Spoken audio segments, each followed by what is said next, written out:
Maligayang pagdating sa isang mundo kung saan ang tanging obsesyon ng mga tao ay ang manood ng mga taong binubugbog ang kapwa nila, hanggang sa mawalan ng pag-asa ang pinakapangit na tao binubugbog na makita nila. Kaya wala masyadong nagbago at una, ipinakilala tayo sa isa sa mga mas normal na content creator at ito si Paco, na kasalukuyang nagdiriwang ng kanyang milestone na 700,000 subscribers sa YouTube. At sa lahat ng clout na kanyang naipon ay nagawa niyang makasama ang isa sa kanyang mga kaklase at ito si Rumi. Binisita siya sa kanyang channel at pati na rin ang isang bagong YouTuber at alam na alam niya kung paano makukuha ang pabor ng algorithm. Tinanong siya ni Paco tungkol sa kanyang channel at sinagot niya na karamihan ay gumagawa siya ng makeup vlogs. Pero batay sa ginawa niya sa kaawa-awang kaluluwa na nag-alok na maging modelo niya, mas mabuti pa na ikaw na lang mag-ayos ng sarili mo sa isang madilim na kwarto at hindi naman talagang tanga si Hoban para pumayag sa ganitong bagay, subalit ang banta ng pagkakaroon ng bugbog sa mukha ay gumagawa sa kanya na maging isang lalaking may lakas ng loob. Nagmukha siyang nakakatawa sa harap ng kamera at pinilit ang pinaka-hindi natural na ngiti na nakita natin, pero pag siya na lang mag-isa, inilabas niya ang tunay niyang nararamdaman tungkol dito. Ang tanging dahilan kung bakit niya tinitiis ang lahat ng abuso ay dahil kahit si Paco ay kasing talino ng isang henyo sa kanyang channel, isa siyang mayamang tanga dahil alam niya kung paano kumita ng malaki. Si Ruby ay hindi gaano kalaki ang mga subscriber sa kanya tulad ng kay Paco, pero kailangan lang niyang ipakita ang kanyang dibdib sa stream minsan at magsisimula ng dumagsa ang mga donasyon. Sa kabilang banda, literal na wala si Hoban na magagamit niya at hindi siya matalino, hindi siya mayaman, at siya'y talagang pangit kaya't ang tanging opsyon para sa isang tulad niya ay tanggapin na lang na wala siyang kahit ano. Nang siya'y bumalik sa silid-aralan, sinalubong siya ng isang dropkick sa tiyan mula sa isa pa niyang kaklase na nagalit dahil ang pangit na mukha ni Hoban ay lumabag sa mga alituntunin ng komunidad dahil sa pagiging sobrang nakakabagabag. Ito ay si Snapper at siya ang cameraman ni Paco at miyembro na rin ng isang grupo ng mga baliw. Ngunit sa isang tunay na laban siya'y talagang duwag at isang tingin lang kay Hoban ay sapat na para siya'y umatras pansamantala, iniikot niya ang tingin sa silid at matapos makuha ulit ang kumpiyansa dahil may mga kaibigan siyang susuporta, nagboluntaryo si Snapper na maging cameraman ni Paco para makisakay sa tagumpay ng kaibigan. Ganoon din ang nangyari kay Rumi na nakakuha ng mahigit 30,000 sa kita sa loob lamang ng 20 minuto. Ang mga numerong ito'y labis na ikinagulat ni Hoban dahil siya'y may kondisyon na tinatawag na chronically broke at naisip niya na baka oras na para siya rin ay magumpisa ng bagong channel. Subalit pareho rin pala ang iniisip ni Snapper at lumapit siya kay Paco at nagtanong kung ano ang kailangan para siya ay makapag-umpisa ng bagong YouTube channel, at bilang kaibigan, handang tumulong si Paco pero kailangan niya ng isang may edad na tutulong sa kanya mag-sign up dahil hindi pinapayagan ang mga menor de edad na tumanggap ng income. Kailangan niya ang pahintulot ng kanyang mga magulang para gamitin ang kanilang bank account, pero magiging problema ito dahil siya'y isang hindi mabuting anak at nahuli na nagnanakaw ng pera mula sa kanila, kaya hindi sila magkasundo. Naisip ni Snapper ang isang magaling na ideya at lumapit kay Hoban na nakahiga pa rin sa sahig. Tinanong niya si Hoban kung buhay pa ang kanyang ina dahil alam niyang may sakit ito kaso dahil hindi naman aktibong ginagamit ng kanyang ina ang account sa ngayon, sinabi ni Snapper kay Hoban na nakawin ang bank account ng kanyang may sakit na ina dahil gusto niya itong gamitin. Tumawa ang iba kay Hoban at maraming kawalang galang ang binabato sa kanya, na hindi pinalampas ng karamihan pero 3 laban sa isa ngayon kaya't kahit gustong-gusto niyang suntukin silang lahat, hindi niya magawa. Bumisita si Hoban sa ospital para dalawin ang kanyang ina at pinipilit nitong magpakita ng masayahing mukha para sa kanya, ngunit alam ni Hoban na hindi gumaganda ang kondisyon ng kanyang ina at napansin ng kanyang ina ang lahat ng sugat sa kanyang mukha at labis na nag-aalala para sa kagalingan ng kanyang anak, dahil maliwanag na may mali. Ngunit pinalabas lang ito ni Hoban at itinangging nakipag-away siya para hindi mag-alala ang kanyang ina. Bumaba siya matapos makita ang kanyang ina at nalaman niyang kailangan niyang magbayad ng ospital bill na 30,000 at para sa kanya, 1 linggong pag-flip ng patis ang kailangan para mabayaran lang ang mga bill ng kanyang ina, habang ang iba ay kumikita ng ganoong halaga sa loob lang ng 20 minuto nang hindi man lang nagsisikap. Naiinis siya sa kawalang katarungan ng buhay, ngunit may natitira pa rin siyang kaunting pag-asa dahil nakakalapit siya sa kanyang crush na si Bomi. Ngunit sa swerte niya ay hindi siya magugulat kung simulan ni Bomi na maging malapit kay Paco para sa clout. Tinanong si Hoban ni Bomi kung alam niya kung saan nakalagay ang mga beef patties, kaya itinuro niya ito sa walk-in refrigerator at pinasalamatan siya ni Bomi at di lang si Hoban ang may pagtingin kay Bomi dahil parang idolo siya ng restaurant, ngunit sapat na para sa kanya ang makita lang siya para sumaya. Bigla niyang narinig ang isang pamilyar na boses na pumasok at boses ito ni Paco. Ayaw niyang makita siya dito sakaling dumating si Paco para lang magulo siya, subalit nagulat siya nang marinig niya na pumunta si Paco dito para makita si Bomi dahil siya'y naging viral sa pagiging hot sa video. May plano na si Paco para sa huli ay maibigay niya kay Bomi ang kanyang ahas at ito'y nagsisimula sa paghamon kay Bomi na gumawa ng buong burger sa loob ng 30 segundo, kung hindi ay kailangan niyang ibigay ang kanyang numero ng telepono. Talagang inilalagay niya si Bomi sa isang sulok dito. Ngunit alam na ni Hoban na imposible para kay Bomi na magawa ang burger dahil bago pa lang siya dito, kaya kailangan niyang gumawa ng aksyon bago pa makuha ni Paco ang kanyang huling pag-asa na mapansin ni Bomi. Bago pa man ito malaman ni Paco ay tapos na gawin ni Hoban ang burger, na kanyang inilagay sa counter at ipinaliwanag na ginawa niya ang lahat ng eksakto sa gusto niya, kahit na may langaw pa sa ibabaw kaya't dapat siyang magmadali at umalis. Alam niya na bubugbugin siya ni Paco sa eskwelahan dahil sa ginawa niya, ngunit sulit ito para ilayo si Bomi mula sa lalaking iyon at baka kahit paano ay nakakuha siya ng ilang puntos ng pagmamahal mula sa kanya. Kinalaunan ng gabing iyon, bumalik si Hoban sa bahay kung saan siya ay kumakain ng ramen para sa hapunan, ngunit may problema siya dahil sa binabantaan siya ni Snapper na hayaan itong mag-stream sa kanyang bahay, at napilitan din siyang ibigay ang detalye ng bank account ng kanyang ina. Dagdag pa nito, ang ramen na kanyang niluluto ay hindi naman para sa kanya kaya't dinuraan niya ito bago ibinigay kay Snapper at siya'y nandoon at kumikita ng 30,000 sa mga donasyon habang nasa bahay ng iba, kaya iniisip niya na hikayatin si Snapper na hatiin ang ilan sa kita sa paggamit ng kanyang bahay. Gayunpaman habang papalapit si Hoban kay Snapper, natapilok siya sa extension cable at hindi sinasadyang naputol ang laro ni Snapper habang natapon din ang mainit at may laway na ramen sa mukha niya. Nagngit-ngit sa galit si Snapper at sinimulang bugbugin si Hoban dahil sa pagkawala ng 30,000 sa mga donasyon, at hindi makapaniwala si Hoban na hinahayaan niyang bugbugin siya sa loob ng kanyang sariling bahay.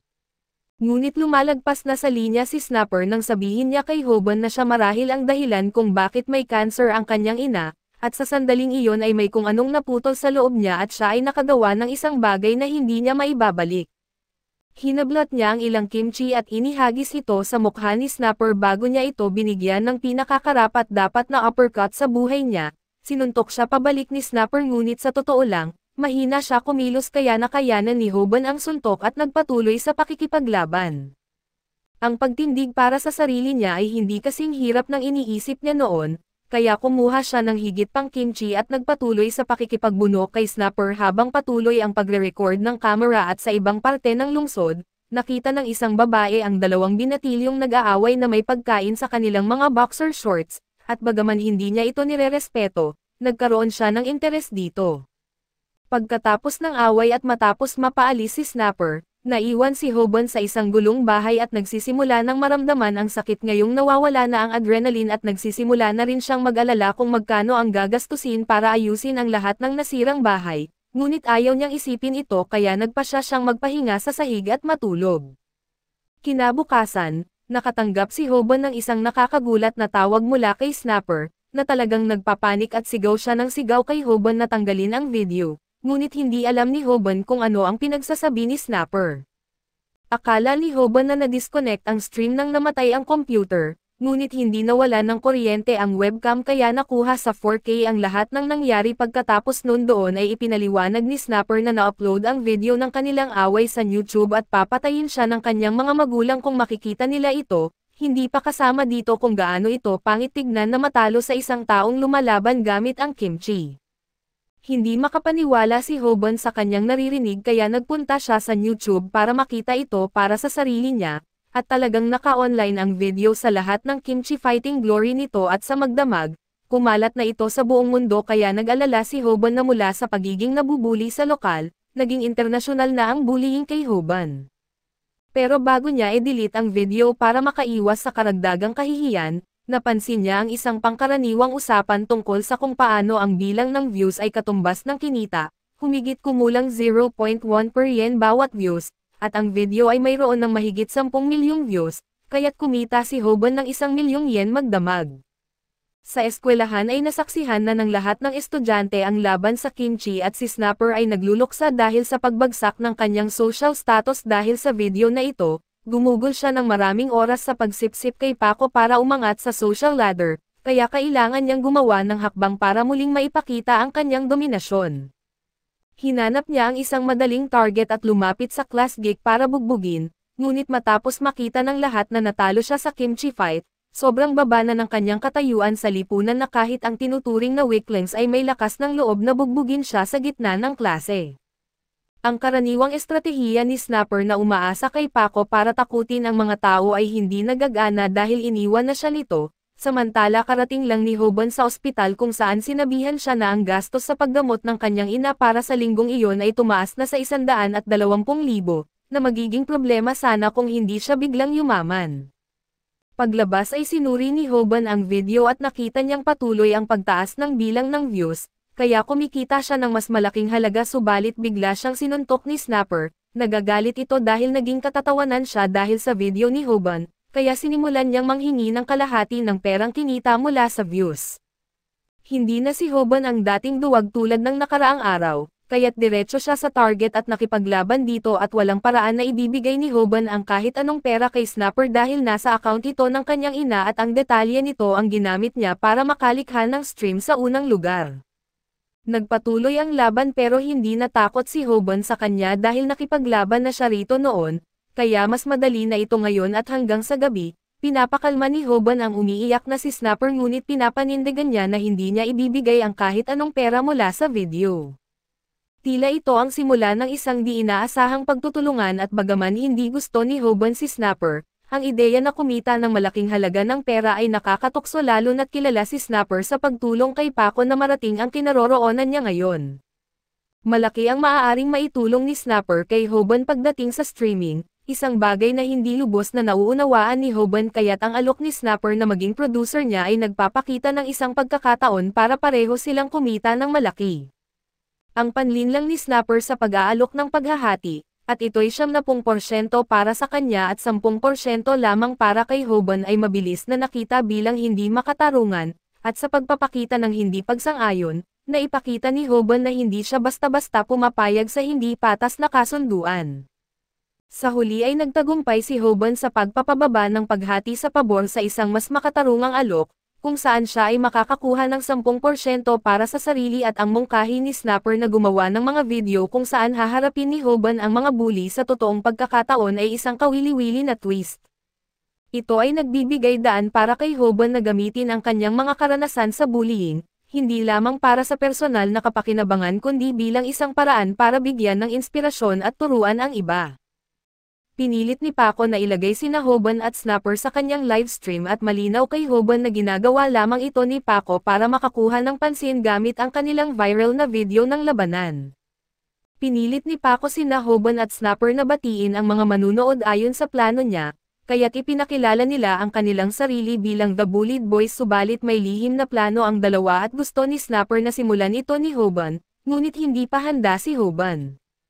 Biglang nag-alok si Paco na magbigay ng libreng PC sa kanyang mga subscribers, ngunit idineklara ni Hoban na nagsisinungaling ito at inihayag niya na ang giveaway ay isang scam at si Paco ay nagpapanggap lamang na mabuting tao sa harap ng camera. Sinabi ni Hoban sa stream na si Paco ay talagang isang tunay na masamang tao at ginamit niya ang mga pasa na ibinigay sa kanya ni Paco bilang ebidensya.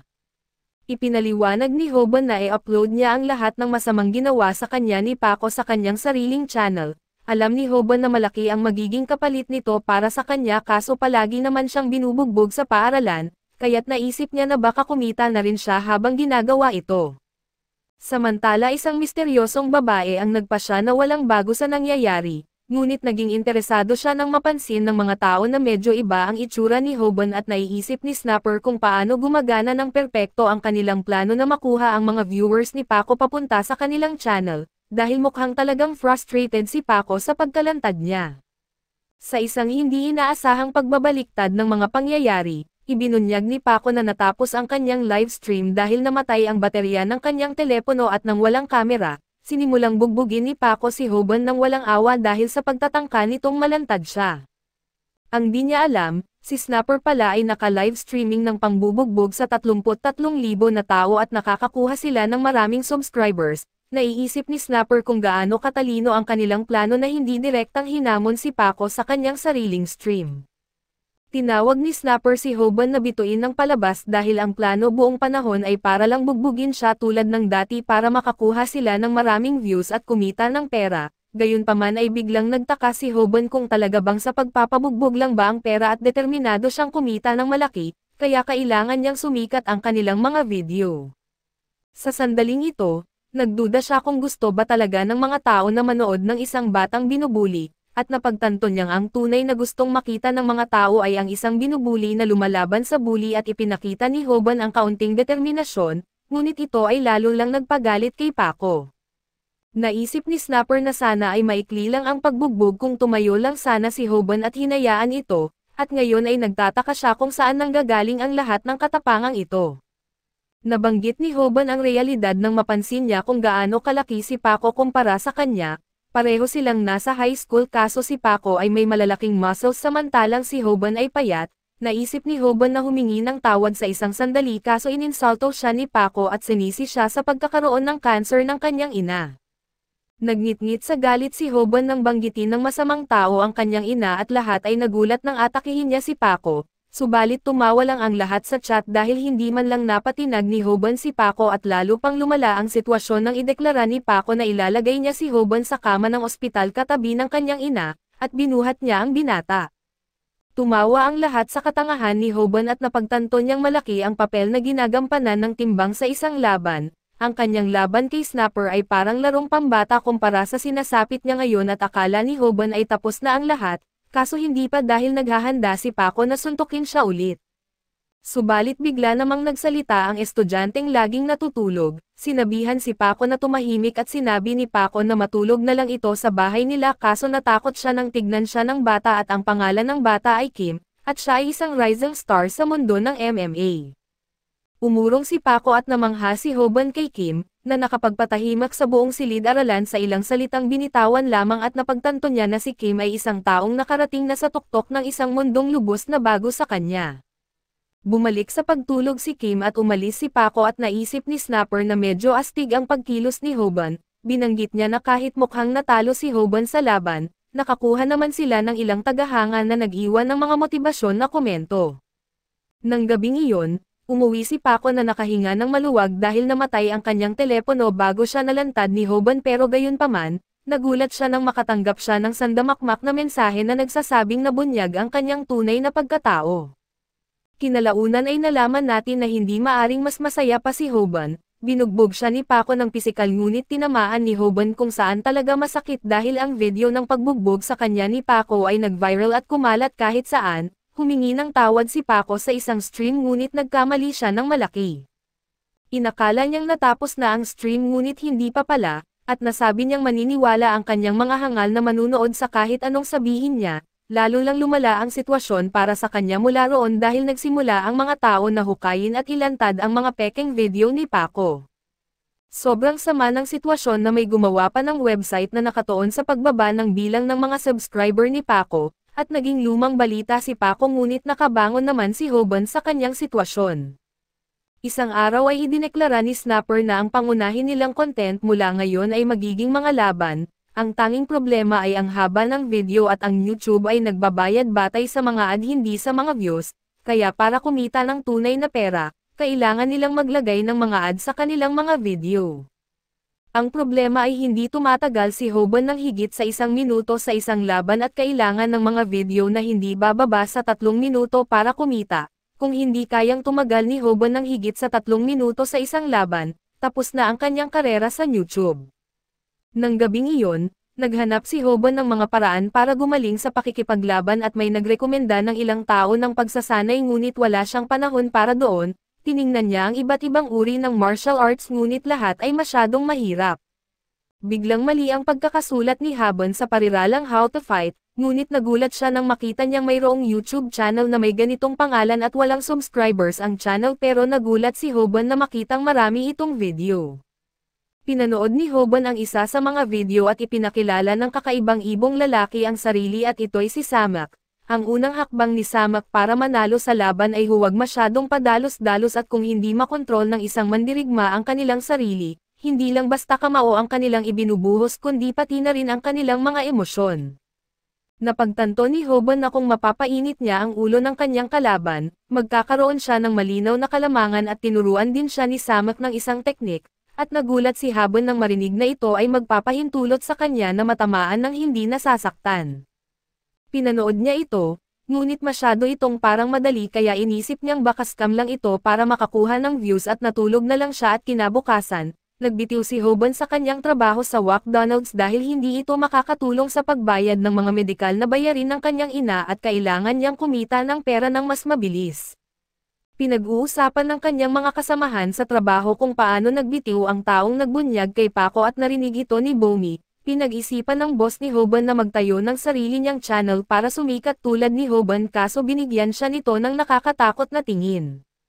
Dumating si Bomi para magpasalamat kay Hoban sa pagbunyag sa tunay na pagkatao ni Paco.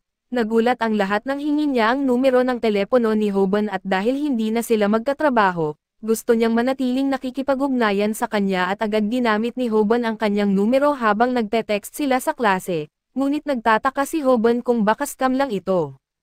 Binanggit niya na hindi na mahalaga at sinabi sa kanya na kunin na lang ang lahat ng kanyang pera, ngunit inisip lang niya na nagbibiro siya sa kanyang mga simp na komento at dumating si Snapper para ituro kung gaano kahirap para sa isang tao na umabot sa 100,000 subscribers pagkatapos lang ng 2 video.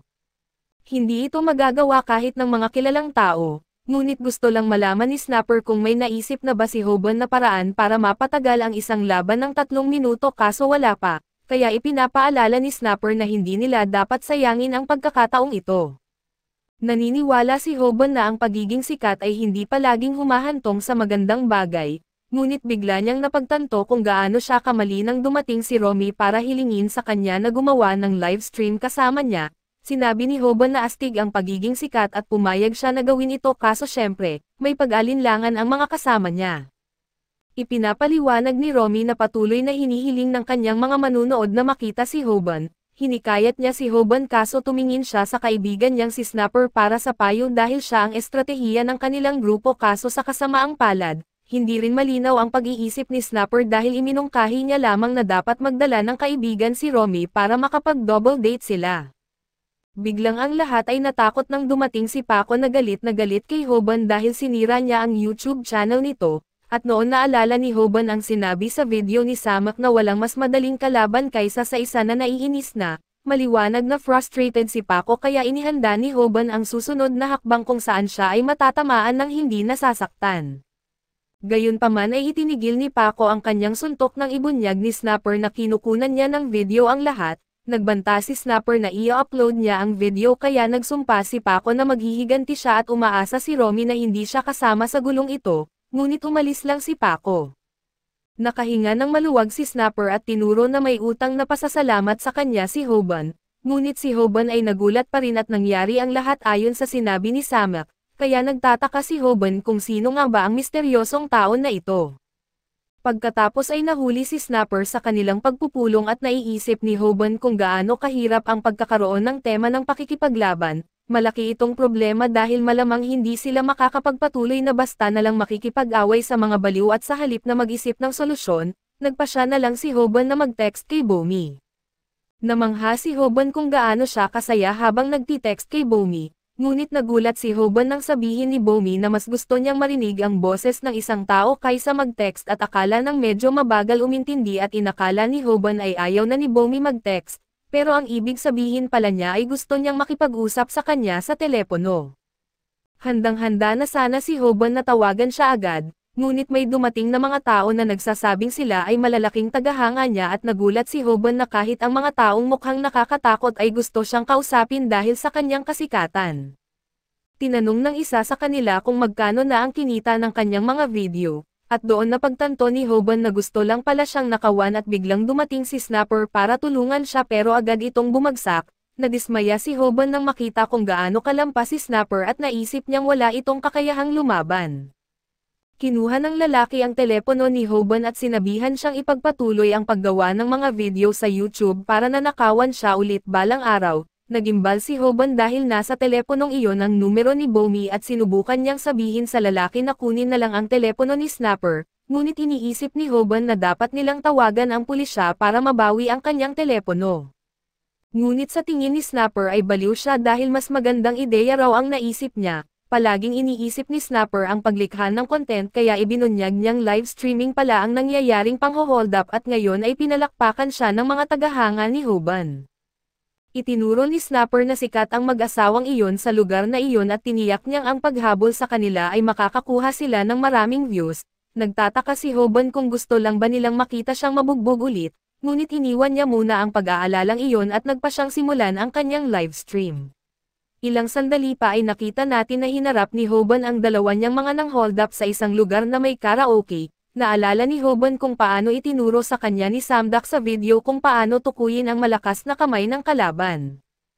Ang lalaking ito ay gumagamit ng kanang kamay dahil iyon ang kamay na hawak niya ang mikropono at ayon kay Samdak, kapag kalaban mo ay kanan ang gamit, dapat kang tumayo sa kaliwang bahagi para mas madali para sa kanila na itaas ang kanilang mga kamao.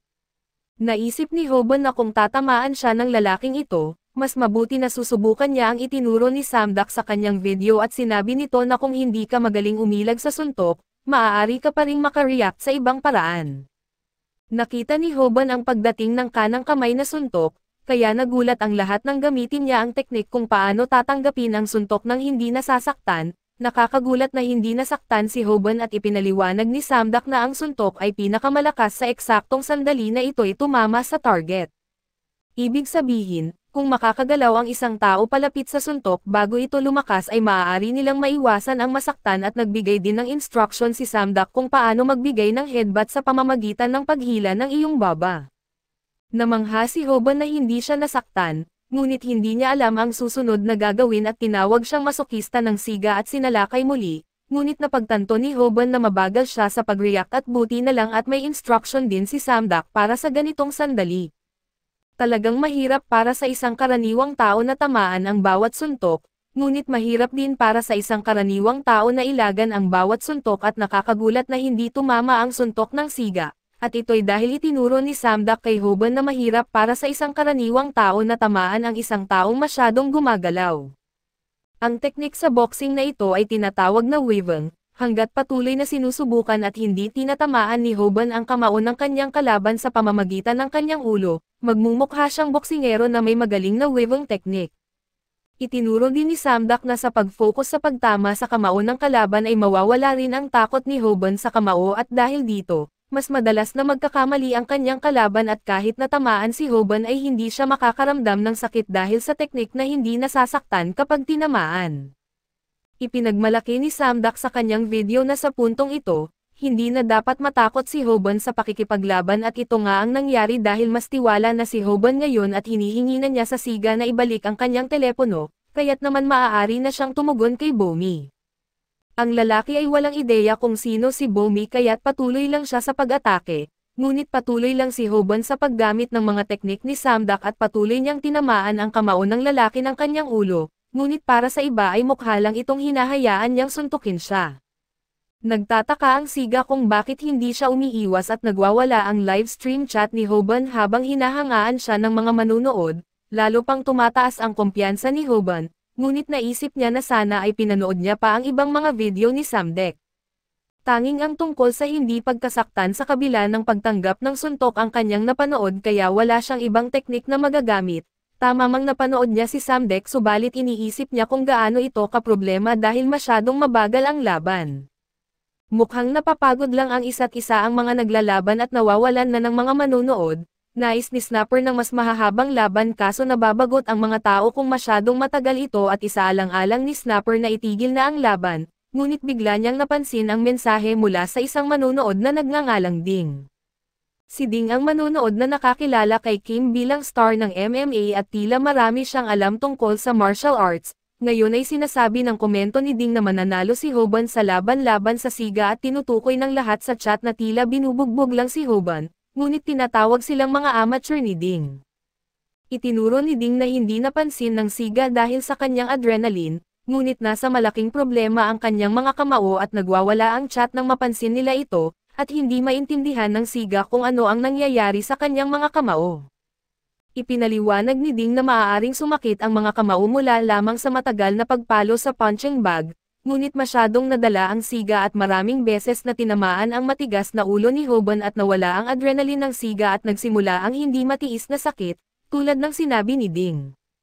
Tapos na ang lalaki at namangha si Snapper na nanalo talaga si Hoban, ngunit magulo ang mukha ni Hoban kaya natatakot si Snapper na baka mas malaki pa ang bayarin nila sa ospital kaysa sakitan ng video. Isinasaalang-alang ito ni Snapper bilang isang pamumuhunan dahil nakakuha sila ng mas maraming taga-subaybay mula sa laban.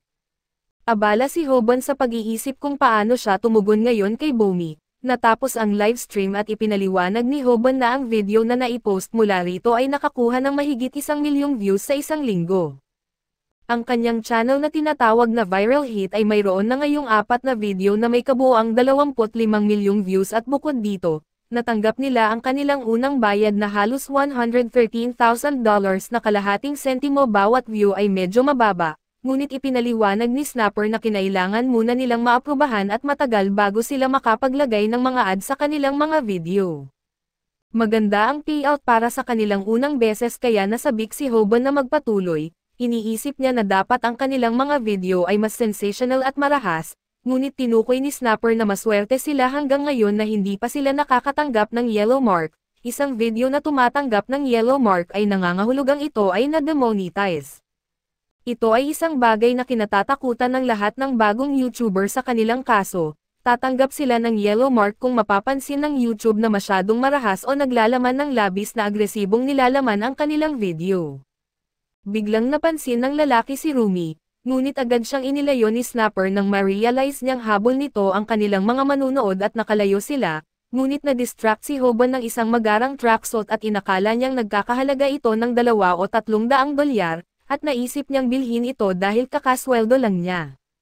Ngunit nagulat si Hoban nang malaman niyang halos $1,000 pala ang halaga ng suit at napag-isipan niya na ito ang halaga ng kanyang buong buwanang sahod kay Snapper. Kaya't naisip niya kung sino ba ang sapat na baliw para bilhin ito.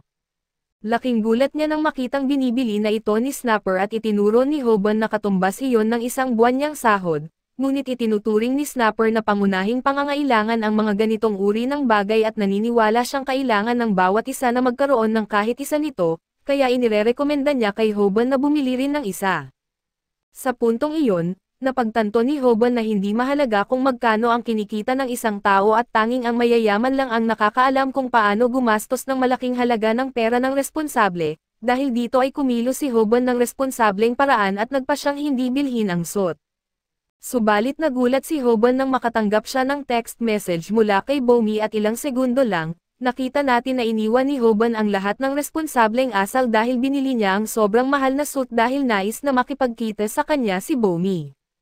Nagtataka ang mga tao sa paligid kung peke ba ang suit dahil inaakala nilang hindi niya ito kayang bilhin dahil sa kanyang edad, kinumbinsi ni Hoban ang kanyang sarili na magandang pagbili ito, ngunit nagtataka siya kung bakit sa ganitong mataong lugar pinili ni Bomi na magkita. Nagdesisyon si Hoban na mag-livestream, ngunit nakilala siya ng mga tao sa paligid at ininsulto siya dahil sa pagbebenta niya sa kanyang kaklase na si Paco para sumikat, at nagchismisan sila kung gaano siya kayaman dahil sa suot nito na suit. Nakita ni Hoban na akala nila ay maaari lang silang magsalita ng kahit ano tungkol sa kanya, kaya napagtanto niyang hindi lahat ng bagay tungkol sa pagiging sikat ay maganda at gayunpaman, sinuportahan siya ng kanyang mga tagapanood. Sinabihan siya ng isa na huwag pansinin ang mga masasamang komento at hinihikayat pa siya ng isang lalaki na labanan ang lahat ng mga naninira sa kanya. Pinasalamatan ni Hoban ang kanyang mga tagapanood at binigyang diin na sila lang ang importante sa kanya.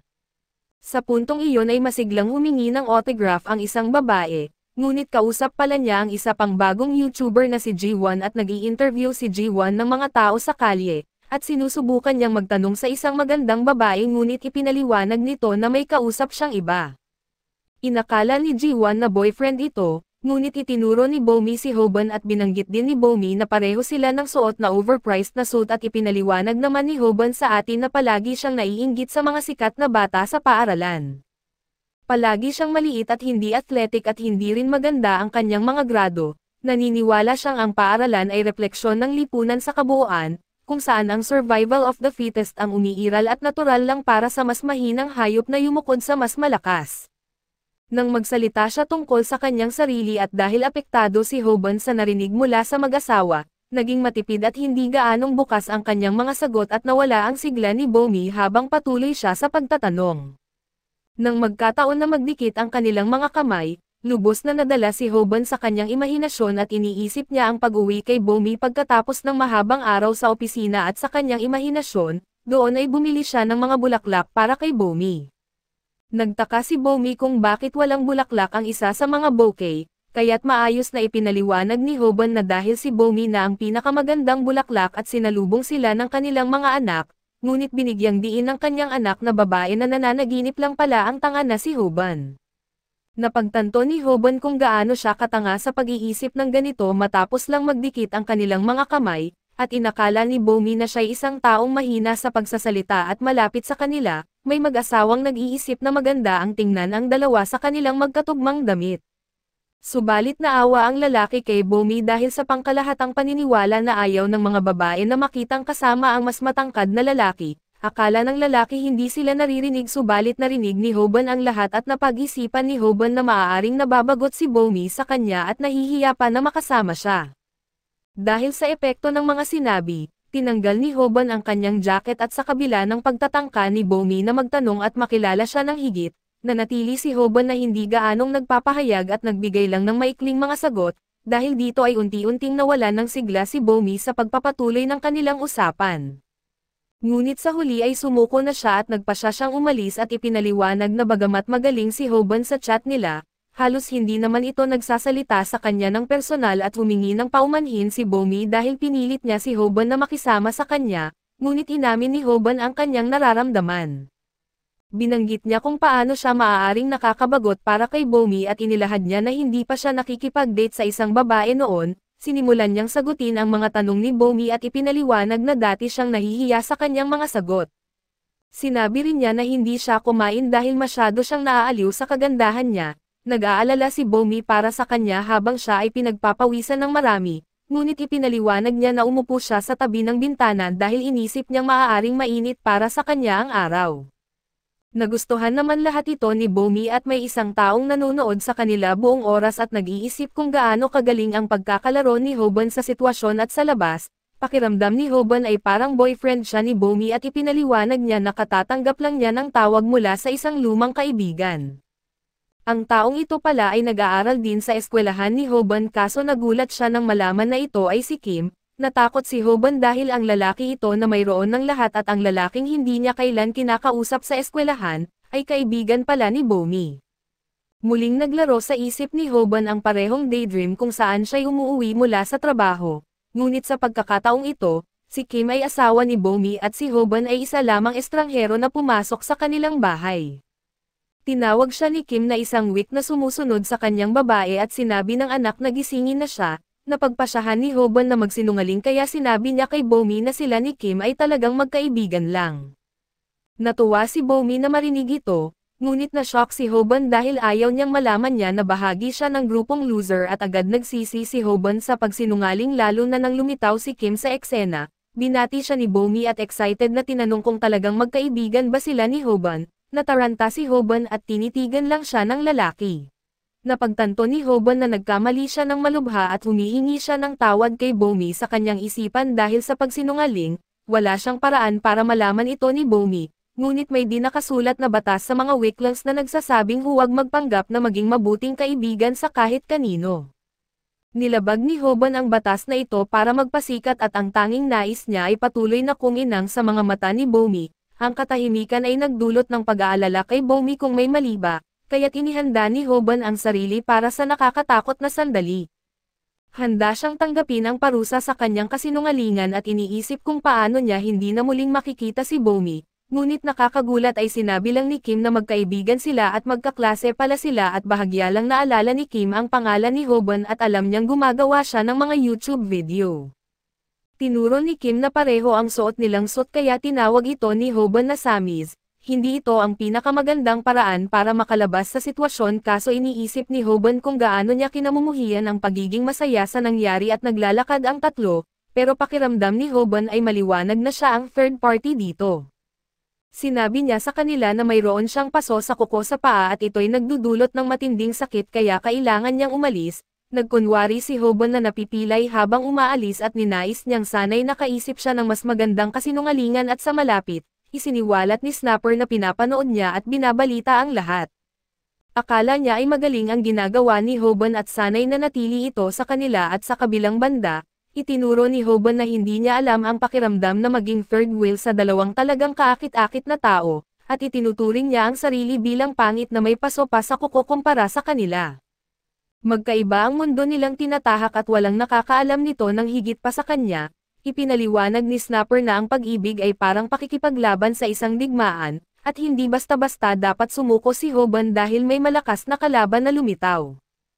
Ipinunto ni Hoban na hindi siya matatalo kung hindi siya lalaban, ngunit tinawag siya ni Snapper na duwag at biglang naalala ni Snapper ang sinabi ng isang coach sa basketball at dramatic niya ito na binanggit at sinabi na kung susuko ka na ay tapos na ang laro. Tinukoy ni Snapper na si Bomi pala ang nagyaya kay Hoban na lumabas para magkape at maliwanag na interesado siya na makasama si Hoban at talagang nalungkot siya nang sabihin ni Hoban na aalis na siya.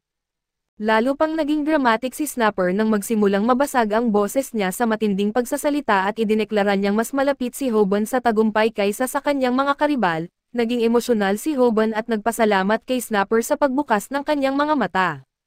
Pinapaalala sa kanya ni Snapper na magkaibigan sila at hinikayat si Hoban na sabihin kay Bomi ang kanyang nararamdaman. Dali-daling umalis si Hoban para gawin ito, ngunit nakikita nating si Snapper ay muli lang talagang gumagawa ng content.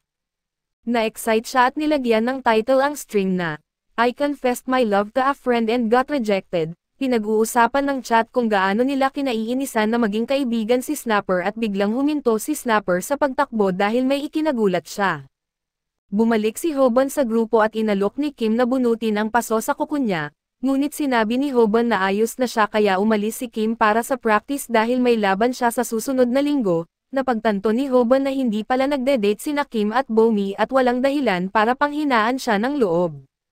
Biglang sinabi ni Kim kay Hoban na magaling siyang lumaban. Napanood ni Kim ang video ni Hoban laban sa isang siga at nakita niyang tinatanggap ni Hoban ang mga suntok sa simula para mabawasan ang sakit at higit sa lahat, inakala ni Kim na hindi sinasadya ni Hoban ang susunod na hakbang. Nag-iisip si Hoban kung paano alam ni Kim ang lahat maliban sa hindi niya alam kung anong susunod na hakbang ang pinag-uusapan. Umalis si Kim kaso nagtataka si Hoban kung may iba pang nakakaalam tungkol sa lihim na mga video ng Chicken Man. Alam ni Bomi na bumalik si Hoban para sabihin sa kanya ang isang bagay subalit talagang kinakabahan siya. Sa wakas ay nagawang itanong ni Hoban kung ano ang ideal na tao para sa kanya kaya't sinabi niyang gusto niya ang isang tapat na tao at dahil dito ay nagpa siya si Hoban maging tapat tungkol sa kanyang nararamdaman, iniisip niyang sabihin sa kanya na siya ang katuparan ng kanyang mga kagustuhan, kaso hindi pa niya ito magagawa dahil sa una ay ibinulgar niya si Snapper sa pagtatangkang e-broadcast ang sandaling ito. Nagulat si Hoban nang makita niyang magulo ang mukha ni Snapper at nakita natin na bumalik si Paco para bumawi. Nagtaka si Bomi kung ano ang problema ng lalaking ito subalit sinabi lang ni Hoban na tumakas na sila agad doon, kaso tumanggi si Paco na pahintulutan siyang umalis habang tinuturo niyang nagkunwari siyang hindi interesado sa mga lalaki noong hiningi niya ang kanyang numero. Lalo siyang ininsulto kaya kailangang paalalahanan ni Hoban ang kanyang sarili na manatiling mahinahon, at itinuro sa kanya ng Chicken Man na walang mas madaling kalaban kaysa sa mga taong nadadala ng galit. Ganap na kontrolado ni Hoban ang kanyang emosyon at pinlano niyang pag-initin muna si Paco. Madali niyang nagawa ito kaya't lumapit si Paco para suntukin siya at habang nagpapalit si Paco ng suntok, tumama siya ng uppercut kay Hoban at nakita na ni Paco ang huling video ni Hoban at tinuro ng Chicken Man sa kanyang video, na tanging hangal lang ang paulit-ulit gumagamit ng parehong galaw. Sa kasamaang palad ay madaling kontrahin ng uppercut ang teknik ni Hoban na hindi masaktan kapag sinuntok at ngayon, binugbog si Hoban habang nag-aalala si Bomi sa kanya, at ninais ni Hoban na sana'y pinanood niya ang iba pang mga video ni Samdek. Nais niyang malaman ang susunod na hakbang na binanggit ni Kim, ngunit blanko ang kanyang isipan sa sandaling ito at nag-flashback ang buhay ni Hoban sa kanyang mga mata, palagi siyang binubugbog at binigyan ng pagkakataon sa buhay na matutong lumaban sa pamamagitan ng isang lihim na channel. Naging masaya siya matapos matutong kumita ng pera dito kaso naging kampante siya at tumigil sa pag-aaral kung paano lumaban at ngayon ay kailangan niyang pagbayaran ito dahil sa muling nabugbog siya, at habang naghahanda si Paco na wasakin siya, naiisip ni Hoban kung paano niya dati iniisip na mas mabuti pang matamaan kaysa lumaban, maghihilom ang kanyang mga sugat at unti-unting mawawala ang sakit. Ngunit iba ang pagkakataong ito. Nanunood si Bomi kaya sigurado siyang hindi maghihilom ang ganitong klase ng sugat at ayaw niyang makita siya ni Bomi na mukhang nakakaawa, kaya hiniling niya kay Paco na pauwiin na lang siya, kaso muli siyang binugbog ni Paco at naisip ni Hoban na kailangan niyang siguraduhin na makakauwi si Bomi anuman ang mangyari. Gusto niyang itago sa kanya ang katotohanan na siya ay isang walang kwentang duwag at nagsimula ng magmakaawa si Hoban. Ngunit hindi niya mapaniwalaan na ginagawa niya ito sa harap ng babaeng mahal niya at di ito sapat para kay Paco, kaya sinabi niya kay Hoban na maghubad ng pantalon para lalo siyang magmukhang tanga. Pagkatapos ay ikinagulat niyang ipinahayag ni Paco na pinilit niya si Snapper na i-broadcast ang lahat ng ito ng live sa kanyang Paco YouTube channel. Nagtaka si Paco kung ilan ang nanunood at humingi ng tawad si Snapper kay Hoban at ipinaliwanag ni Paco na kung susundin lang ni Hoban ang kanyang sinasabi, mapapatawad niya ito. Subalit sa sandaling iyon, nagdusa si Hoban ng pinakamalaking kahihiyan nang ipakita ng babaeng mahal niya ang higit na tapang kaysa sa kanya nang masampal nito si Paco. Nagalit si Paco at sinabihan si Snapper na itutok ang camera sa ibang angle dahil sa plano niyang suntukin si Bomi, kaso ayaw niyang gawin ito nang makuha ng live. Sa sandaling iyon ay nagulat ang lahat at habang binababa ni Hoban ang kanyang pantalon, alam niyang hindi niya kayang talunin si Paco sa isang tunay na laban kaya't ito lang ang paraan para maprotektahan ang babaeng mahal niya. Di makapaniwala si Paco na talagang ginawa ito ni Hoban at binanggit na tiyak na bumaba ang bilang ng subscribers ni Hoban dahil sa nakakahiyang sandaling ito. Ipinag-utos niya kay Hoban na ipadala ang natitirang pera niya at i-delete na ang kanyang YouTube account, kaso ipinakita ni Hoban ang kanyang matinding determinasyon nang ihayag niya ang tunay niyang plano na tanggalin maging ang kanyang mga boxers. Natakot si Paco dahil ang pag-broadcast nito ng live ay magreresulta sa permanenteng pagkaban ng kanyang YouTube account. Nagpasya na si Hoban at nagpaalam siya kay Bomi at idineklara na ito ang kanyang huling pagtutol. Nagmakaawa si Paco na tumigil siya kaso hindi na niya kailangan ituloy dahil sa pagbabalik ni Kim na ikinagulat ng lahat at pinigilan si Hoban at bagamat nagagalit si Hoban dahil sa tingin niya ay ninakawan siya ni Kim ng kaunting dignidad na natitira sa kanya. Nakita niya kung paano madaling tinalo ni Kim ang lahat ng lalaki na kabilang si Paco na nagmamakaawa para sa kanyang buhay. Napapahiya ng malalim sa sarili at hindi man lang makataas ng ulo si Hoban, nag-aalala si Bomi sa kanyang ngunit ipinaliwanag ni Kim na ang pinakakailangan ni Hoban sa ngayon ay mapag-isa at naiisip ni Hoban kung kailan siya naging ganito na nakakaawang tao. Naisip niya na baka nagsimula ito nang umalis ang kanyang ama pero napagtanto niyang masaya siya noong unang pumasok siya sa eskwelahan. Nagsimulang bumagsak ang lahat nang makilala niya si Paco at hindi niya kailanman naintindihan kung bakit siya sinasaktan ni Paco, na makatwiran dahil talagang walang dahilan si Paco at doon na nagsimulang kinamuhian ni Hoban ang eskwelahan at hindi na siya makatingin ng diretso sa mga mata ng tao. Nagsimulang manghina ang kanyang katawan at umabot sa sukdulan ang kanyang takot.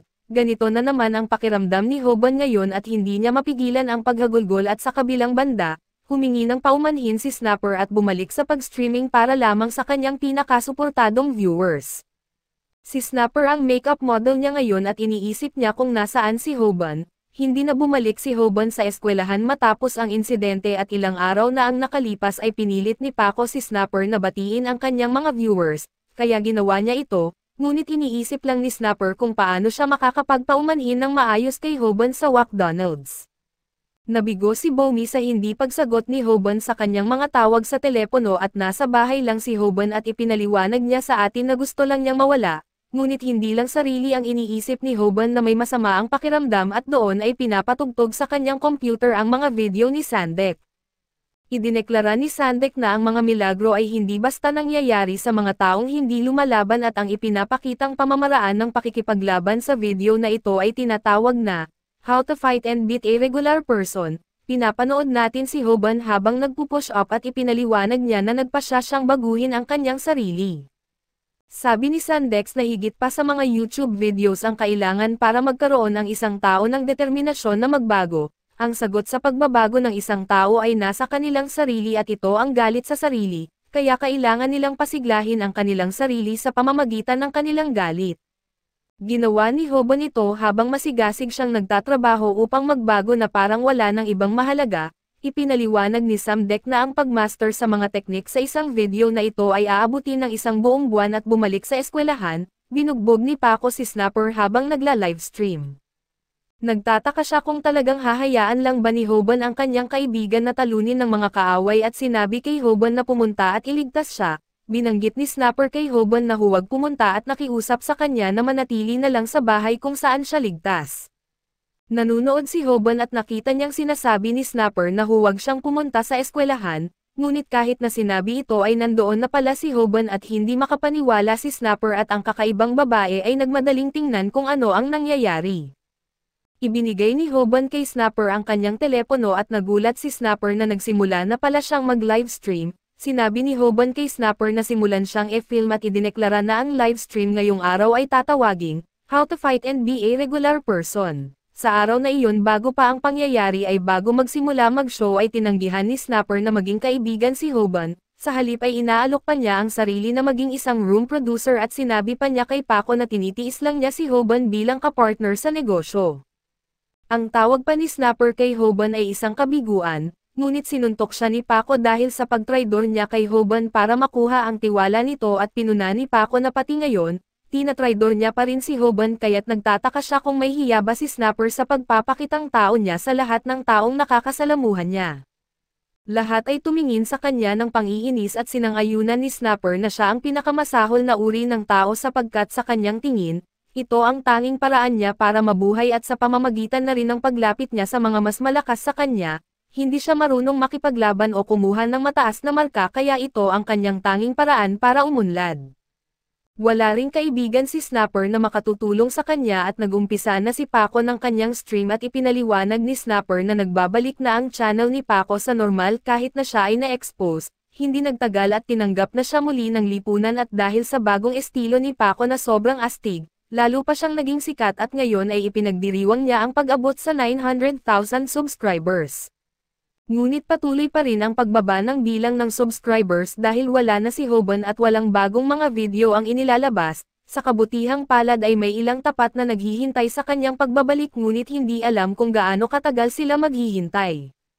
Sa sandaling iyon ay may naisip si Paco na plano para makakuha siya ng 1,000,000 subscribers, sinabihan niya si Snapper na kumbinsihin si Hoban na bumalik sa paaralan, kinabukasan ay galit na galit si Snapper sa kanyang isip dahil sa tingin niya ito ang nakakadiring gawain ni Paco na ibinebenta lang ang kaibigan. Gayunpaman ay nag-alok si Paco na gawing cameraman ulit si Snapper kung magtagumpay ang kanilang plano na makakuha ng 1,000,000 subscribers. Pumayag si Snapper dito at pati na rin doon ay sinabi ni Snapper na hindi naman talaga kaibigan si Hoban mula pa noong una. Iniisip ni Snapper kung paano siya walang ibang pagpipilian kundi sumang-ayon dito dahil ito ang pagkakataon na kailangan niyang isakatuparan para mabuhay. Nagmadali si Snapper sa ospital at hinanap ang ina ni Hoban para sa kanilang tirahan. Siya ay nagpunta na sa kanilang bahay noon, ngunit hindi niya na maalala kung alin doon at ikinagulat niya nang malaman niya na hindi pala pumapasok si Hoban sa paaralan, at sinabi lamang ni Snapper na kailangan niya ito. Sa muli ay pinagtanggol ni Snapper ang kanyang ginawa sa pamamagitan ng pag-iisip na kailangang mabuhay siya kahit ano pa man ang mangyari at nang ibigay sa kanya ang kanilang address, sinabi ni Snapper na naligtas siya kaso makikita natin na siya ay muling sinaktan. Kinabukasan sa paaralan, siya ay may pananagutan kay Paco dahil galit siya na hindi niya napapauwi si Hoban at dahil kay Snapper, siya ay pinagtatawanan dahil hindi niya na makuha ang $300 na ipinangako para sa isang maliit na proyekto na kanyang pinagtrabahuhan. Ipinaliwanag ni Snapper na pumunta siya sa bahay ni Hoban at tinawag ito ngunit hindi ito lumabas. Hindi nag-aalala si Paco at sinaktan si Snapper ng mas malupit at nagdesisyon siyang bigyan si Snapper ng isang huling pagkakataon na kumbansihin si Hoban na pumunta sa paaralan at sinimulan ang kanyang livestream. Gayunpaman ay lubhang nagulat si Paco nang gawin ni Snapper ang kabaligtaran, sinabi niya kay Hoban na huwag pumunta sa paaralan at ibinunyag na makakakuha si Paco ng $300 kahit na binugbog lamang siya. Sinabi ni Snapper na baka pati ang buhay niya ay matapos ni Paco sa pagkakataong ito kaya't sinabihan niya si Hoban na manatili na lang sa bahay. Sobrang galit ni Paco at sinuntok si Snapper sa mukha at makikita natin kung bakit nagbago ng isip si Snapper habang nakikipag-usap sa ina ni Hoban noong araw bago ang pangyayari. Sinabi sa kanya ng ina na sinabi ni Hoban tungkol sa kanya na natutuwa siya na may kaibigan na siya sa klase. Sinabi pa niya na mas masaya na ang paaralan ngayon dahil sa kanyang bagong kaibigan kaya't sobrang nagulat si Snapper nang marinig ito. Si Snapper ngayon ay pinagtatawanan at iniisip kung siya ba ay isang traidor ba talaga. Kaso iyon ay pawang mga salita lamang.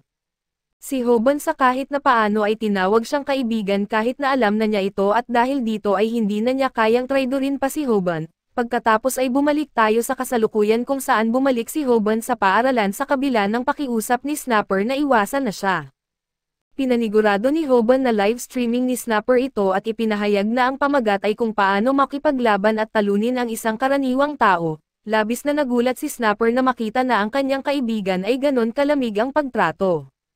Subalit malinaw niyang nakita na may isinulat na talumpati si Hoban sa kanyang kamay. Sinimulan ni Hoban gamitin ang kanyang teknik na get hit without getting hurt. Nag-aalala si Snapper dahil dati nang pinatunayan ni Paco na hindi ito epektibo.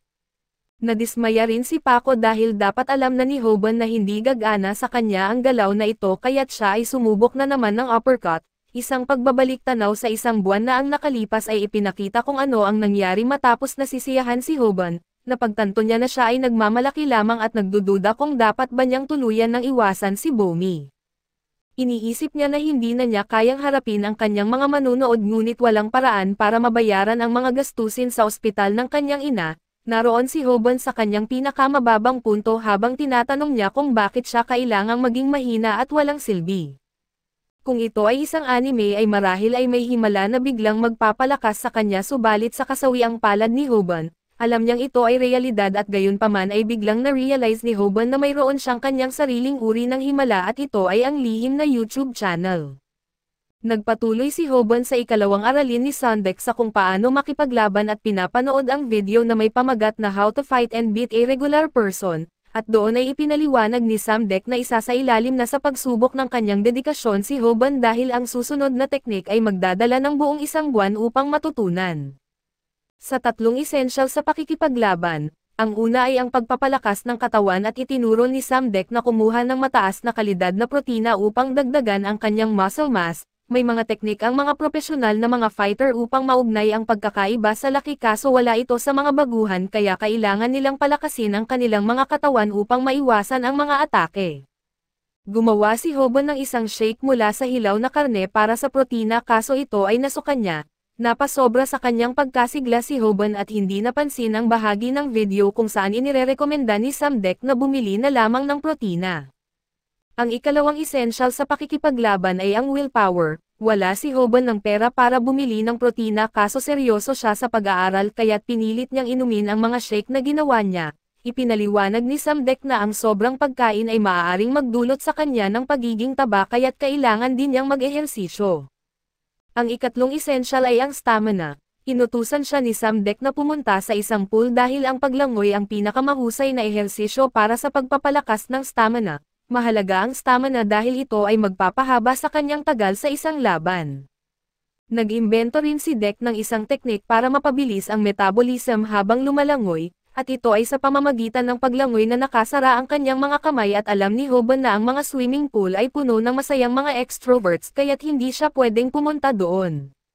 Gayunpaman ay lubos siyang determinado kaya't lumangoy siya sa isang pampublikong paliguan bilang alternatibo. Ito ay isang mabigat na trabaho kaya't si Hoban ay pagod na kaso hindi siya nawalan ng determinasyon.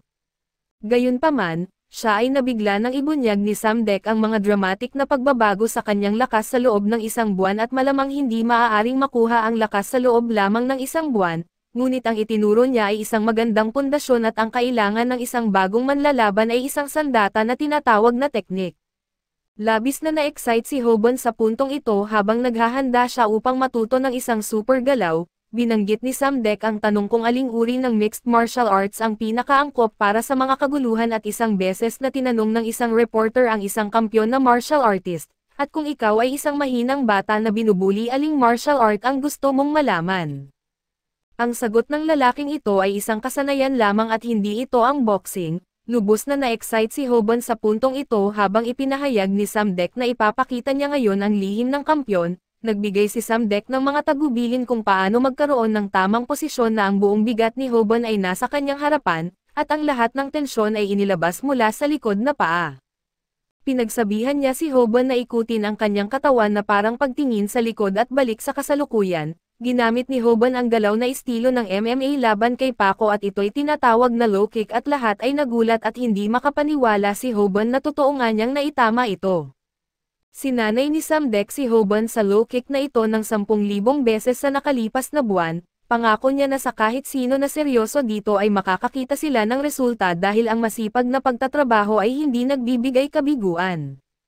Nabigla dito si Hoban kaso nang tawanan lamang ito ni Paco at alam niya ang galaw na low kick at ipinapaliwanag na dapat itong tumama sa hita kapag ginamit. Gayunpaman ay nakita ni Snapper sa chat ang lumang lalaking tinatawag na Ding, at sinabi niya na tamang-tama ang pagtama ni Hoban. Nabigla si Snapper nang makita ni Kim na sadyang ginawa ito ni Hoban ng sadya at ginamit niya ang MMA-style low kick, at ito ay isang mas pinabuti na low kick na nagpapakita ng lakas ng low kick sa maximum at tinatawag itong calf kick. Sa kaibahan sa mga tradisyonal na kick kung saan ang pinsala ay lumalaki sa paglipas ng panahon, ang calf kick ay nagdudulot ng agarang pinsala sa isang tama at na-impressed si Kim dahil hindi madaling galaw ito na kayang gamitin ng isang nagsisimula kaya't nagpa siya siyang mag-subscribe sa channel ni Hoban. Ito ang galaw na inaakala niyang gagamitin ni Hoban sa susunod nilang pag-uusap. Itinuro din ni Samdek kay Hoban na ang pagtakbo ay isang mahalagang kasanayan lalo na kung mas malaki ang kalaban at alam ni Hoban na sisirain siya ni Paco kung mabigyan ito ng pagkakataon kaya't itinatagal niya ang distansya. Gayunpaman kapag nakakita siya ng pagkakataon ay ginagamit niya ang calf kick. Napapabilib ang lahat ng nanunood pati na ang nasa chat subalit nagtataka si Kim kung bakit hindi ginagawa ni Hoban ang susunod na galaw na malamang ay mayroong kakaiba sa kanya. Nabigla siya nang ma-realize ang isang bagay at sa sandaling iyon, napagtanto ni Paco na ang calf kick lang ang alam ni Hoban at napansin din ito ng lahat at hindi sila makapaniwala na sinubukan ni Hoban na labanan si Paco gamit lamang ang isang sipa. Ipinahayag ni Paco na hindi nagagana iyon at ipinaliwanag ni Samdek sa kanyang video na bagaman ang calf kick ay napakahalaga kaso madaling ma-anticipate. Napakahirap ng pag-aaral ng dalawang galaw sa loob ng isang buwan. Ngunit ipinaliwanag ni Samdek na tinuruan niya ng isa pang galaw si Hoban sa panahon ng pagsasanay at nakakita si Paco ng isa pang calf kick na darating pero iniisip ni Hoban kung paanong siya ay hindi nakatulad ng dati. Tinuruan siya ni Samdek na mahanap ang kanyang pagkakataon kapag nakatuon na ang kanyang kalaban sa sipa at nakatuon na ngayon si Paco sa susunod na sipa ni Hoban, ngunit ipinahayag ni Hoban na hindi na siya isang weak na gaya noon. Nangangamba si Snapper na susugurin siya ng ilang kaibigan ni Paco, pero sinabihan sila ni Snapper na umurong at nagsumpa siya na paparusahan niya sila kung sakaling mag-isip silang sasaktan ang kanyang kaibigan na si Hoban. Ngayon ay iniisip ni Snapper kung paano niya dapat protektahan si Hoban tulad ng tunay na kaibigan. Nagpa siya si Snapper na kahit masaktan si Hoban ay masasaktan din siya at di niya alam na iniisip pala siyang kaibigan ni Hoban. Ngunit dahil sa revelasyon ng ina ni Hoban ay alam na niya ang dapat gawin at nanggulat si Snapper sa takot ng mga bully sa kanya, subalit ito pala ay dahil kay Kim. Namangha si Kim sa kung gaano kagaling lumaban si Hoban, at makikita natin kung gaano ito namangha sa isang emosyonal na laban at alam ni Hoban na ito ang tamang sandali para sa isang bagay kaya't sinabihan niya ang lahat ng nanonood sa kanyang stream na huwag kalimutan na mag-subscribe at buksan ang mga notifications. Mula noong araw na iyon ay hindi na bumalik si Paco sa paaralan subalit sigurado si Hoban na hindi dahil natatakot na si Paco sa kanya, hindi rin talaga niya iniisip na siya ang nagtalo kay Paco at iniisip niyang kahit pagod na pagod siya, ang kanyang nagawa lamang ay isang lucky punch. Ang totoong kinatatakutan ni Paco ay ang kanyang kasikatan ay bumaba ng husto, nalulugod si Hoban dahil ito ang tamang parusa para sa isang gago at mas nakakatuwa pa. Mas mabilis pang lumalaki ang viral hit YouTube channel ni Hoban. Nakapasa na siya sa 15,000 subscribers kaya't ipinapangako niya sa kanila na magpapatuloy siyang magtrabaho ng mas matindi. Pagkatapos ay pumunta si Hoban upang bigyan ng regalo ang kanyang ina at nagpanggap na hindi ito masyadong mahal na regalo. Nabanggit ng kanyang ina na bumisita ang kanyang kaibigan ilang araw na ang nakalipas. Wala naman siyang ideya kung sino ito at makikita natin na narito si Snapper na may daladalang regalo, Paalala ng ina ni Hoban na ito ang kaibigan na sinasabi niyang nagbibigay sa kanya ng lakas kapag nasa paligid at ngayon ay naaalala na ni Hoban, ngunit ang kaibigang ito na sinasabi niya ay si Kim pala. Nalulula si Snapper na hindi pala siya ito sa buong panahon at kinonfronte niya si Hoban tungkol dito. Sa totoo lang ay naisip na ni Hoban si Snapper bilang tunay na kaibigan at nag-away sila subalit iniisip ni Hoban na kahit medyo suplado si Snapper, siya ay totoong mabait. Si Hoban ay nakangiti lang dahil tinitingnan niya si Snapper bilang kaibigan kahit na minsan ay medyo pasaway ito. Pagkatapos ay nagkabati na sila at nagkaroon sila ng meeting kung saan nabanggit ni Snapper na magandang ideya na kumuha ng profesional na editor para tulungan silang lumago pa ang kanilang channel. Hindi akalaing kailangan pala iyon ni Hoban dahil si Snapper na ang nag-e-edit ng lahat ng videos mula noon, pero ang alam lang ni Snapper ay ang mga basic at iyon ay natutunan lang niya sa panonood sa iba. Kahit gaano kaganda ang kanilang content at maaaring maging routine ito at magsawa ang mga tao kaya't kailangan nila ng isang bihasang editor para mapanatiling exciting ang kanilang mga videos para sa mga manonood. Sumasang-ayon si Hoban sa ideya at iniisip niya kung paano sila makakahanap ng isang mahusay na editor. Nagmungkahi siyang mag-post ng trabaho pero para kay Snapper ay masyadong luma na ang paraan na iyon at sa halip, nagsimula siya ng isang live stream. Si Hoban at Snapper ay parehong umupo sa kama at sinabi ni Snapper sa mga manunood na naghahanap sila ng editor at gusto nilang magkaroon ng mga aplikante. Hiniling nila sa lahat na isulat ang kanilang mga kakayahan at karanasan sa comment section para makapili sila ng angkop na kandidato. Subalit karamihan sa mga manunood ay walang espesyal na kakayahan maliban sa pagtira sa bahay ng kanilang mga magulang. Iniisip ni Hoban na wala sa mga ito ang magiging mahusay na editor at sumang-ayon si Snapper sa kanya.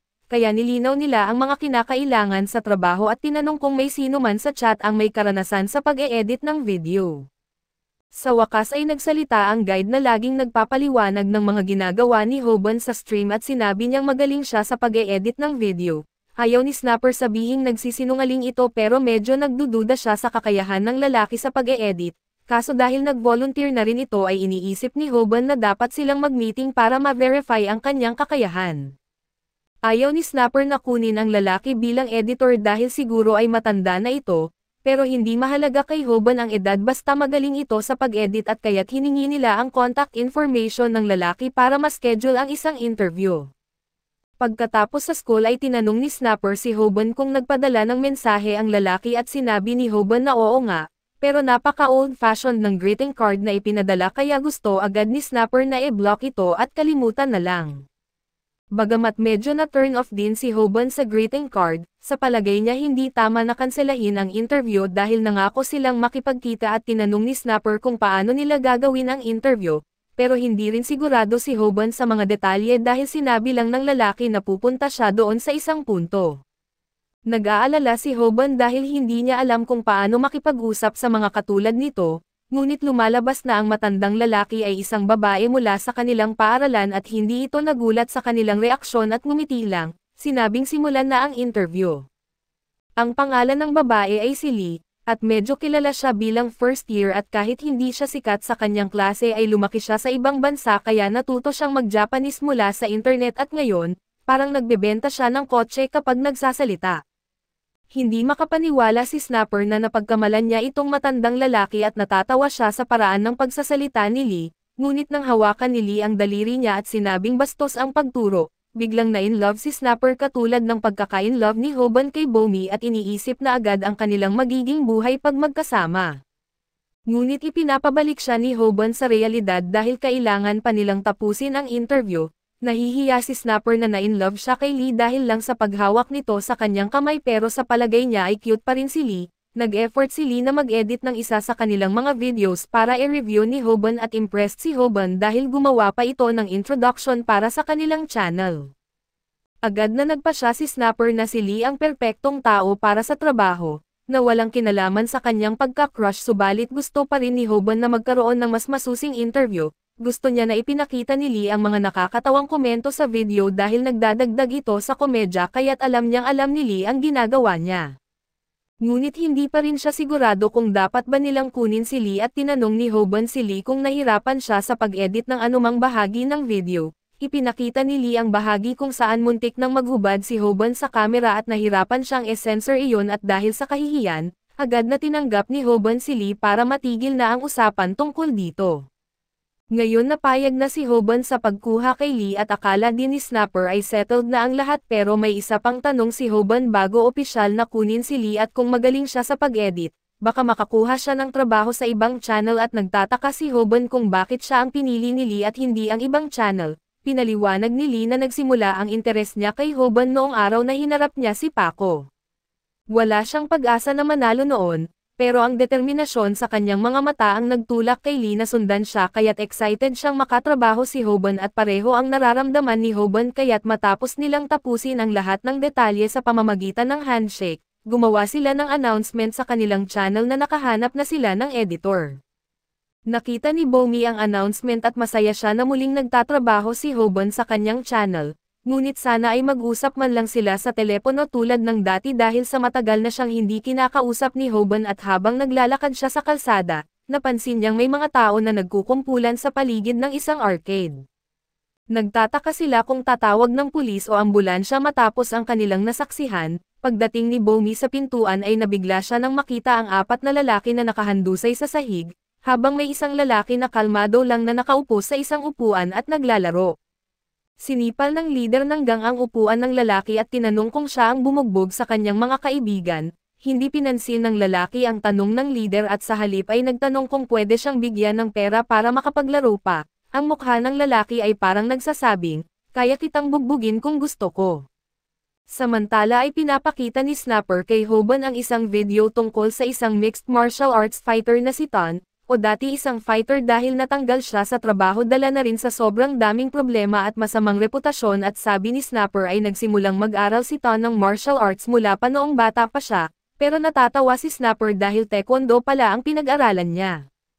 Sa tingin ni Snapper, walang kwenta ang taekwondo dahil puro sipa lang ito kaya't kung mapapabagsak mo ang kalaban sa lupa ay panalo ka na at akala ni Snapper, kaya niyang talunin si Ton sa laban basta maiwasan niya ang mga sipa nito. Ngunit dumating si Lee at tinawag si Snapper na amateur dahil sa paniniwala nitong walang silbi ang taekwondo sa laban, bagamat totoo na ang sports na taekwondo ay hindi epektibo sa street fight dahil ito'y pinapractice para makapag-score ng maraming puntos. Ibang usapan ang combat taekwondo dahil ang layunin nito ay patumbahin ang kalaban sa lalong madaling panahon. Sumang-ayon si Hoban kay Lee pero hindi pa rin niya alam kung ano ang kinalaman nito sa kanya. Pinaalala ni Snapper kay Hoban na ang kanilang channel ay tungkol sa pagtayo laban sa mga bullies, kaya para sa kanilang susunod na video ay gusto niyang lumaban si Hoban kay Ton. Sumigaw si Hoban na baliw si Snapper kung iniisip niyang lalaban siya kay Ton, ngunit ang ideyang ito ay nagmula sa isa sa kanilang mga viewers at pinaliwanag ni Lee na ang taekwondo ay kilala bilang isang mahusay na teknik sa pakikipaglaban, kahit na ito'y masyadong showy kaya nag-iiwan ng maraming pagkakataon na ma-exploit ng kalaban. Gayunpaman ay mayroong isang exception sa patakarang ito sa mga galaw ng taekwondo at ito ang back kick. Ang lakas at precision nito ang dahilan kung bakit isa ito sa mga pinakakinatatakutang galaw sa mixed martial arts, pero kahit natutuwa si Hoban sa lahat ng impormasyon na ito ay hindi ito basta-basta na bully na ipapaharap sa kanya kundi ito ay isang professional fighter. Kaya't tinatanong niya kung ano ang inaasahan nilang magagawa niya laban sa isang halimaw na katulad nito. Nagtanong siya kung hindi ba pwedeng magpalit na lang sila ng content na tulad ng eating challenge, pero mayroon na siyang fanbase na gustong makakita ng mga laban kaya hindi na niya mababago ito ngayon.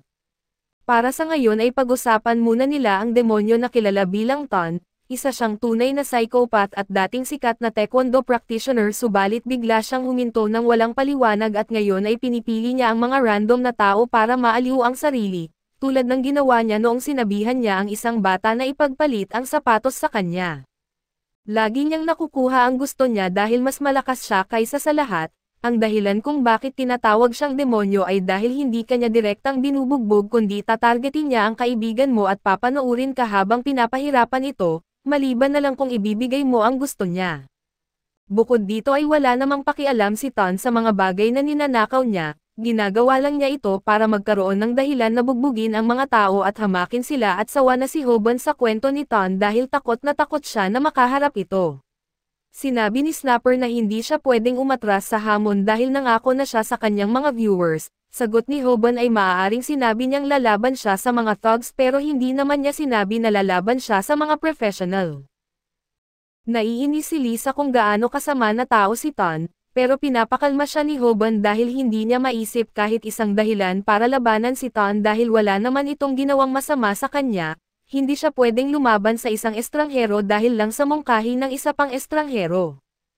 Pagkatapos habang naglalakad si Ton sa kalsada at iniisip kung paano yayaman, hinarang siya ng boss ng gang na binugbog niya kanina at sinimulan siyang bantaan ng malaking lalaki dahil sa ginawa niyang pananakit sa mga kaibigan nito, pero bago pa man matapos ang banta ay tinamaan na naman ni Ton ang isa pa niyang kaibigan. Nakilala ng malaking lalaki ang atake ni Ton bilang taekwondo, pero isa siya sa mga taong nag-iisip na walang silbi ang taekwondo sa tunay na laban dahil kailangan lang niyang lusubin si Ton. Ngunit mas madaling sabihin kaysa gawin ito dahil mas mabilis si Ton kaysa inaakala ng lalaki at napakalakas din ng mga sipa nito. Ang unang sipa pa lang ay napaatras na ang lalaki at inakala ng lalaki na susunod na gagamit si Ton ng roundhouse kick kaya nagtaas siya ng braso para harangin ito, ngunit sa huling sandali ay binago ni Ton ang kanyang galaw at sinipa ang likod ng ulo ng lalaki, at doon na nagsimulang bumagsak ang lahat para sa kanya habang binugbog siya ni Ton hanggang sa hindi na siya makakalaban. Nagsimulang humingi si Ton ng 100 yen mula sa kaibigan ni Taka kung gusto nitong iligtas ang kaibigan, handang ibigay ng lalaki ang pera pero tinaas ni Ton ang presyo sa 1,000,000 yen para panoorin niyang bugbugin ang kaibigan at sa gitna ng kaguluhan na ito, kinukunan ni Snapper ang buong pangyayari at napagtanto niyang mas malala pa si Ton kaysa sa mga sabi-sabi. May halo-halong damdamin siya tungkol sa pagpapalaban kay Hoban sa ganitong klaseng tao. Pero nangako na sila sa mga viewers na lalaban si Hoban kay Ton kaya hindi niya alam ang gagawin, bigla na lang napansin ni Ton si Snapper kaya nagtago siya sa likod ng pader. Subalit mukhang nakita pa rin siya ni Ton at tinanong ni Ton kung bakit siya kinukunan ni Snapper, kaya nagdahilan si Snapper na gusto lang niyang i-record dahil sa cool ang mga galaw ng taekwondo, mukhang pinaniwalaan ni Ton ang dahilan ni Snapper pero biglang tumakbo si Lee na parang makipaglaban kay Ton. Pero nang medyo lumapit na siya, napagtanto niyang ayaw niyang masipa sa mukha kaya tumigil siya at ngayon, tahimik na nakatayo ang tatlo at naghihintay na palayain sila ni Ton at nangako silang buburahin ang recording at dahan-dahan na umalis. Pero ibinunyag niya na alam niyang sila ang mula sa viral hit channel at inisip niyang dumating sila para harapin siya dahil narinig niya ang tungkol sa kanilang bagong video idea. Tamang-tama para sa kanya dahil alam niyang malaki ang bayad ng YouTube kaya't ipinapahanda ni Ton kay Hoban ang channel nito at sinimulang bugbugin si Snapper para hikayatin siyang gawin ito. Kaso dito muna matatapos ang ating recap, salamat sa inyong panonood hanggang sa muli.